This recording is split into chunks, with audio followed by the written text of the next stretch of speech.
Dolls. Novel. രചന റിഹാൻ റാഷിദ്. ശബ്ദം നൽകുന്നത് Sreelakshmi Jayachandran. Production copyright Storytel and DC books 2021. A DC books production. കഥാസൂചിക. സാമൂഹിക മാധ്യമങ്ങളിൽ വൈറലായ 30 സെക്കൻഡ് പരസ്യ വീഡിയോ കണ്ടതിനു ശേഷമാണ് B13 എന്ന ഹോട്ടലിനെക്കുറിച്ച് ആളുകൾ ചർച്ച ചെയ്യാൻ ആരംഭിച്ചത്. വലിയൊരു കെട്ടിടത്തിനുള്ളിലേക്ക് കാറിൽ ഗേറ്റ് കടന്നെത്തുന്ന സ്ത്രീയും പുരുഷനും അടച്ചിട്ട ചുല്ലുവാതിലിനു സമീപം സ്ഥാപിച്ച ഒരു സ്കാനറിൽ തങ്ങളുടെ ആധാർ കാർഡ് ഉരയ്ക്കുന്നു.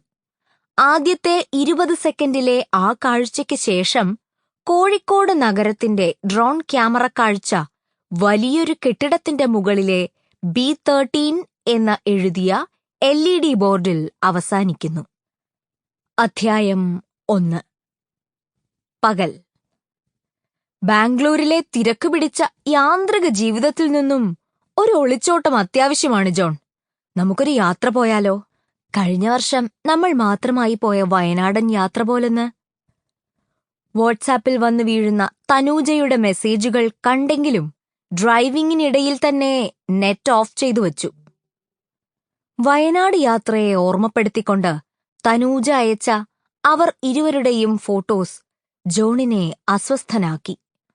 വാട്സാപ്പിലെ നീല വരകൾ തെളിഞ്ഞു കണ്ടിട്ടും മറുപടിയൊന്നുമില്ലാതായതിനാൽ ജോണിന്റെ ഫോണിലേക്ക് വന്ന തനൂജയുടെ ഫോൺ കോൾ കാറിലെ ബ്ലൂടൂത്ത് സിസ്റ്റത്തിന്റെ നീലക്കള്ളിയിൽ ഓടിത്തളർന്നുകൊണ്ടിരുന്നു. കാറിൽ തനിക്കൊപ്പം മറ്റൊരാൾ കൂടെയുണ്ടെന്ന് ജോണിനെ ഓർമ്മപ്പെടുത്തിക്കൊണ്ട് ഇഷിക റെഡ്ഡി തന്റെ PUBG പ്രൊഫൈലിലേക്ക് ഊളിയിട്ടു. കടവന്ത്രയിലെ തിരക്കുപിടിച്ച ട്രാഫിക് സിഗ്നലിന്റെ ചുവന്ന നിറം ജോണിന്റെ മുഖത്തും പരന്നു.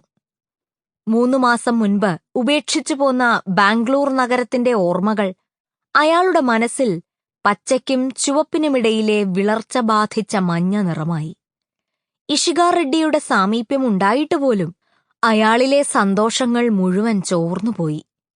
സാധാരണ ദിവസങ്ങളിൽ ഇഷികയുമായുള്ള ഈ യാത്രയിൽ അയാൾ വാചാലനാവുകയായിരുന്ന പതിവ് തെറ്റിയത് മനസ്സിലാക്കിയ ഇഷിക അയാളിൽ സന്തോഷം നിറയ്ക്കുവാൻ വേണ്ടി തന്റെ മൊബൈൽ ബ്ലൂടൂത്ത് സ്റ്റീരിയോയിൽ കണക്ട് ചെയ്യുകയും അയാളുടെ വിഷാദങ്ങൾക്ക് മരുന്നാവാറുണ്ടെന്ന് ജോൺ ഇടയ്ക്ക് ഓർമ്മിപ്പിക്കുന്ന ഹരിഹരൻ പാടിയ ഗസലിനെ യൂട്യൂബിൽ നിന്നെടുത്ത് ജോണിലേക്ക് തളിച്ചു.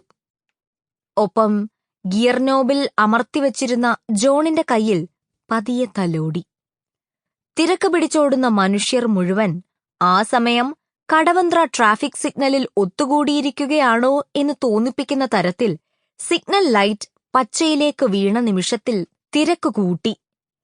ഹോൺ ശബ്ദങ്ങളും വാഹനങ്ങളുടെ പുകയും മനുഷ്യരുടെ കലപിലകളും ഹരിഹരന്റെ ശബ്ദത്തെ മുറിച്ചെടുത്ത് AC-യുടെ മുരൾച്ചയിലേക്ക് വലിച്ചെറിഞ്ഞു. ഇഷികയുടെ സ്ട്രോബെറി പെർഫ്യൂമിൽ മുങ്ങിയ വിയർപ്പിന്റെ ഗന്ധം ജോണിൽ അന്നാദ്യമായി ഓക്കാനം തീർത്തു. ജോൺ. വലിഞ്ഞു മുറുകിയ അവന്റെ മുഖത്ത് തന്റെ പുറം കൈ ഉരസിക്കൊണ്ട് തന്റെ ഫ്ളാറ്റിലേക്കുള്ള വഴി കഴിഞ്ഞുപോയെന്ന് ഓർമ്മിപ്പിച്ചു. ഇടത്തോട്ടുള്ള വഴി ജോണിന്റെ മനസ്സിൽ നിന്നും മാഞ്ഞുപോയതുപോലെ കാർ മുൻപോട്ടേക്കോടി. ഇനിയൊരു 1/2 കിലോമീറ്റർ കഴിഞ്ഞാലുള്ള U-ടേൺ തിരിയണമെന്ന് കാറിലെ GPS സിസ്റ്റത്തിനുള്ളിൽ നിന്നും വിളിച്ചു കൂവിയത് ഇഷ്ടപ്പെടാത്തതുപോലെ ജോൺ അതിന്റെ പവർ സ്വിച്ചിൽ തള്ളവിരലമർത്തി. കാർ ഇടത്തോട്ട് തിരിയുമ്പോൾ ജംഗ്ഷനിലെ പുതിയ പരസ്യപ്പലകയിൽ ഒറ്റ നിമിഷം കണ്ണുടക്കിയ ഇഷിക റെഡ്ഡി ഗൂഗിളിൽ നിന്നും ഹോട്ടൽ B13 വിവരങ്ങൾ തിരഞ്ഞ് യൂട്യൂബിൽ ഏറ്റവും പുതുതായി അപ്ലോഡ് ചെയ്യപ്പെട്ട അവരുടെ വീഡിയോയിലേക്ക് ചെന്നു നിന്നു. ഇത്തവണത്തെ പരസ്യത്തിൽ ആദ്യത്തെ 20 സെക്കൻഡ് ആധാർ കാർഡ് സ്വൈപ്പ് ചെയ്ത യുവതിക്കും യുവാവിനും മുൻപിൽ വലിയ ഗ്ലാസ് വാതിൽ തുറക്കുകയും അവർ നേരത്തെ സ്വൈപ്പ് ചെയ്ത് സ്കാനറിൽ നിന്ന് കിട്ടിയ റെസിപ്റ്റുമായി റിസപ്ഷൻ ഏരിയ പോൽ സജ്ജീകരിച്ച ഇടത്തെ ചുമരിലെ 100ഓളം ബോക്സിലെ 113 എന്ന നമ്പറുള്ള ബോക്സിലേക്ക് യുവതി കൈ ചൂണ്ടുകയും അവരുടെ കൈയിലെ റെസിപ്റ്റിലേക്ക് ക്യാമറ സൂം ചെയ്യപ്പെടുകയും 113 നമ്പർ തെളിഞ്ഞു. അടുത്ത 10 Sample complete. Ready to continue?